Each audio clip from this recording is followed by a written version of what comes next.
বাংলাদেশের বুকের থেকে ইসলামের নাম ও নিশানা মুছে দেওয়ার জন্য ভারতে চক্রান্ত হয়েছিল।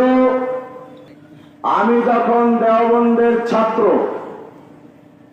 সে সময় ভারতে একটা স্লোগান শোনা যেত, হিন্দু হিন্দি हिंदुस्तान जबन भेजो पाकिस्तान।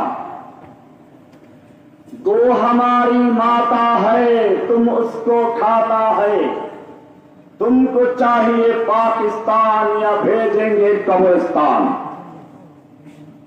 গরু আমাদের মা, তোমরা তাকে জবাই করে খাও, তোমাদের হয়তো পাঠাবো পাকিস্তান নইলে কবরস্থান।